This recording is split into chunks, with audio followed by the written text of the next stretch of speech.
বাবার সাথে আমার রিলেশন করে বিয়ে হয়েছে। ওর বাবা আমাকে খুব পছন্দ করে বিয়ে করেছিল, যেটা আমার শ্বশুর আপনারা জানেন যে পছন্দ করে ছেলে বিয়ে করলে ফ্যামিলি মেনে নেয় না। তো আমার শ্বশুর মেনে নেয় নাই, সে ধরুন অনেক মানে মোহাম্মদ হলো, আমরা সংসার করলাম 6 বছর।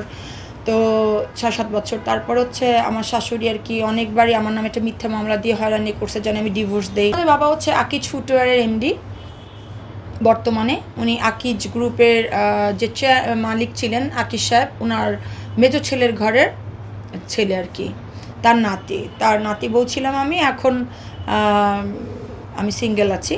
আর উনি ওই যে তৃতীয় বিয়ে করেছিলেন, ওটা ডিভোর্স হয়ে গেছে, এখন চতুর্থ বিয়ে করে উনি ধানমন্ডিতে থাকেন।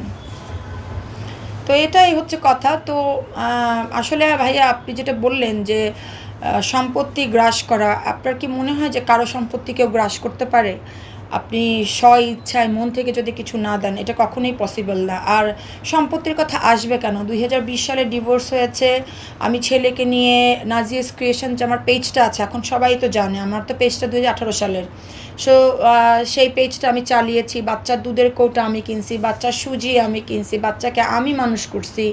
বাচ্চার বাবা কখনো ওই যে ডিভোর্সের পরে কয়েক মাস খোঁজ নিছিল কেমন আছে, তাও উনি তো যেহেতু বেকার ছিল তখন উনি কিছু কিনে দিতে পারে না, এমনি খোঁজ নিছে। তারপর থেকে তো উনি একটা তার লাইফস্টাইল চেঞ্জ হয়ে গেছে, তার সারাউন্ডিংয়ে কিছু পিপল জয়েন করছে যাদের দরুনে উনি একটা অন্যরকম লাইফ লিড শুরু করে দিয়েছে। তারপর তো বাচ্চার খোঁজই নেয় নাই, বাচ্চাকে তো বুকে আগলে আমিই রেখেছি, ও নানা বাড়িতেও বড় হয়েছে। আর এবং ওনার বাচ্চার বাবার নামে মামলা ছিল 5-6টা, ওই মামলাগুলো চলতেছিল হাইকোর্টে, জজ কোর্টে।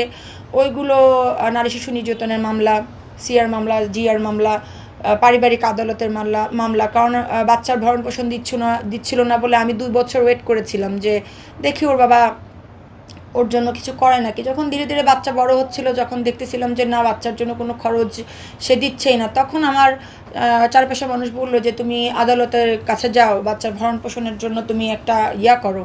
তো তখন তো ওই যে নারী শিশু নির্যাতনের মামলাও চললো, পারিবারিক আদালতের মামলাও চললো।